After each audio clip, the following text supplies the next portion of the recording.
Hello student, welcome to my Tripathi English classes.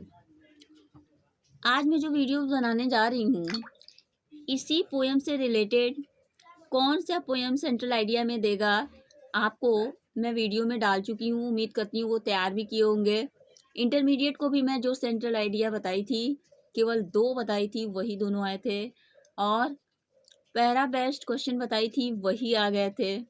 बच्चे बड़े shocked थे।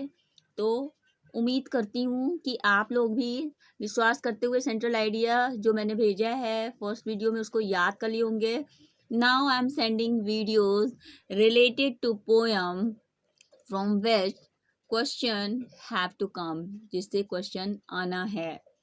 इतने ढेर सारे पोएम है, dust of snow, fire and ice, how to tell wild animals, a tiger in a zoo, Amanda, the trees, fog, the tale of custard, the dragon. इसमें से 2 poem मैंने जबकि रिमूव कर दिया है।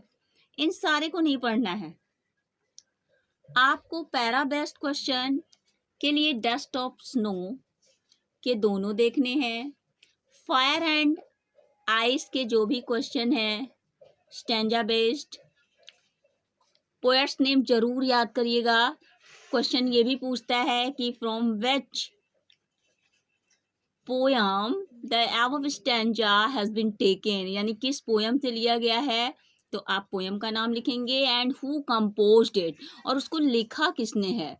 तो पोएट्स के नाम की जरूरत पड़ेगी।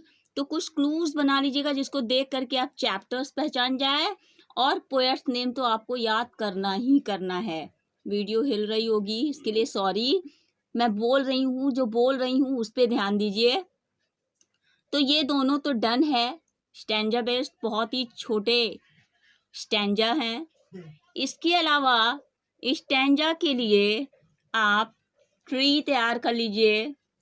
द ट्री याद रखिएगा, the tree and the tale of custard dragon. Tree, the tale of custard dragon. तो ये हो गए dust of snow, fire and ice. यानी ये 4 पोएम की समरी आप याद कर लीजिए हिंदी में।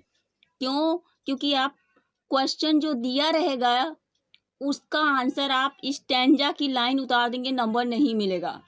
आपको अपने लैंग्वेज में लिखना है। या तो याद कर लीजिए, केवल 4 ही तो हैं। ये 2 स्टैंजा का ये पोएम है छोटा सा, हाँ ये बड़ा है। तो इसकी समरी हिंदी याद कर लीजिए। क्वेश्चन पूछेगा तुरंत पूछ देगा कि जो बिल्ली थी उसका नाम क्या था, जो ड्रैगन था उसका क्या नाम था। ऑप्शन दिया रहेगा, वो ऑप्शन आपको टिक करना है। तो this is very easy. So there is need to learn summary, to read the chapter, not need to learn the question answer. Only you have to read the summary of the chapter for the stanza based question. But याद रखिए chapters name के clues याद करिएगा कि ये word रहेगा तो ये chapter, और इसके poets ये हैं। एक क्वेश्चन इससे भी आएगा, एक क्वेश्चन पोएटिक डिवाइस से भी आ सकता है। याद रखिएगा कि आपके जो भी पोएम है उसमें मेटाफर का ज्यादा यूज है। किसका यूज है? Dust of snow, fire and ice, इसमें मेटाफर का यूज है। और फॉग अगर दे देता है तो फॉग में भी है।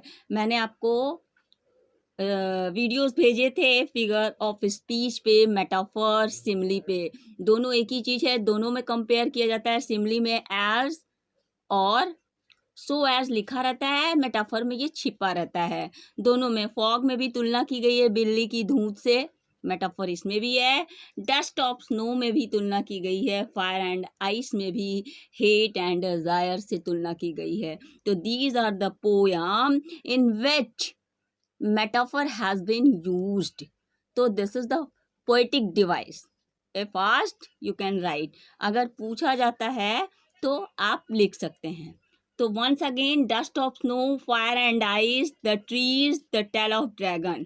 ये 4 चैप्टर पैरा बेस्ट क्वेश्चन के लिए, स्टैंजा बेस्ट क्वेश्चन के लिए आप पढ़ लीजिए प्लीज। इसमें से आएगा ही आएगा अच्छी तरह से।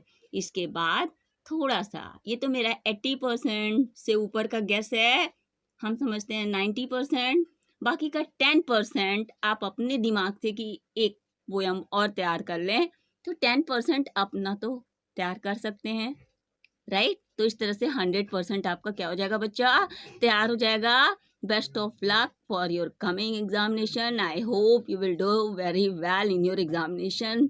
Having patience. Thank you.